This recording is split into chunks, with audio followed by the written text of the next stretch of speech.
Pendidikan memiliki 4 fungsi utama, yaitu transfer ilmu, konservasi dan pengembangan ilmu, tak lupa penguasaan life skill dan teknologi, serta yang terakhir membangun karakter. Nah, poin terakhir inilah yang paling sering dilupakan oleh semua orang. Nah, kalau dalam realitas pendidikan Indonesia baru mampu mencapai 3 fungsi saja. Mengapa demikian? Karena pemerintah menganggap 3 fungsi ini merupakan fungsi yang paling penting yang diterapkan di pendidikan Indonesia. Wajar, pemerintah melakukan hal itu karena pendidikan Indonesia tertinggal sangat jauh. Tapi saat ini rasanya sudah banyak ya orang pintar di Indonesia. Banyak dari mereka menduduki jabatan penting, baik di luar maupun dalam negeri. Bahkan menempati posisi yang strategis dalam menentukan kebijakan. Akan tetapi sangat disayangkan ya, orang pintar di Indonesia belum banyak yang berkarakter. Lihat saja orang-orang yang melakukan penyimpangan, seperti misalnya kasus korupsi yang terjadi di Indonesia. Bahkan yang terakhir yang menghebohkan, ada korupsi yang dilakukan oleh Kemensos. Bahkan korupsinya ini tentang bansos Kemensos yang akan disalurkan kepada masyarakat. Bisa dilihat bahwa mereka berasal dari golongan orang yang berpendidikan. Bahkan tak jarang mereka merupakan ahli di bidangnya.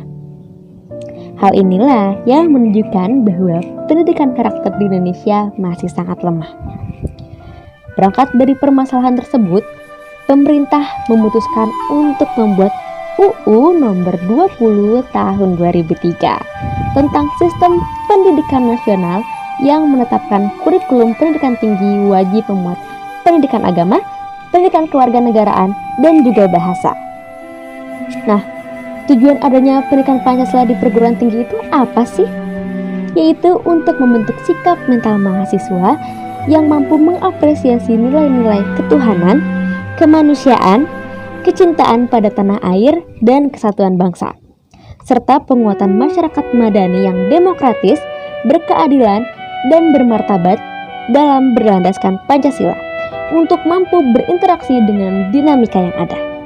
Serta mahasiswa diharapkan untuk dapat memahami, menghayati nilai-nilai Pancasila sehingga dapat membimbing masyarakat untuk menerapkan nilai-nilai Pancasila baik dalam kehidupan bermasyarakat, berbangsa maupun bernegara.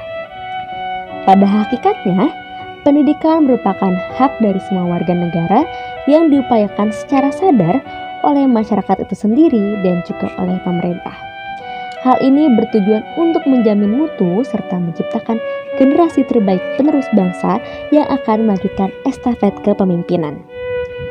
Lewat pendidikan Pancasila inilah karakter mahasiswa dibentuk menjadi pribadi yang memiliki nilai religius, kejujuran, kecakapan, kecerdasan, ketangguhan yang tentunya berdemokratis namun tetap mampu menjalankan kepatuhan sosial, serta sadar akan hak dan kewajiban diri serta orang lain.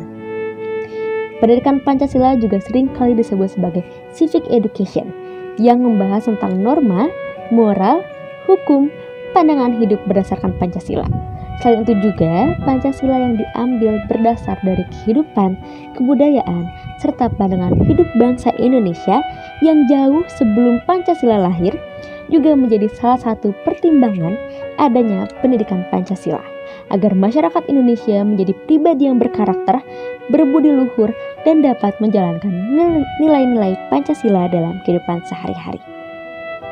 Maka dari itu, pendidikan Pancasila dan pendidikan karakter dianggap penting dalam pendidikan Indonesia dan dapat diterima dengan baik oleh masyarakat Indonesia.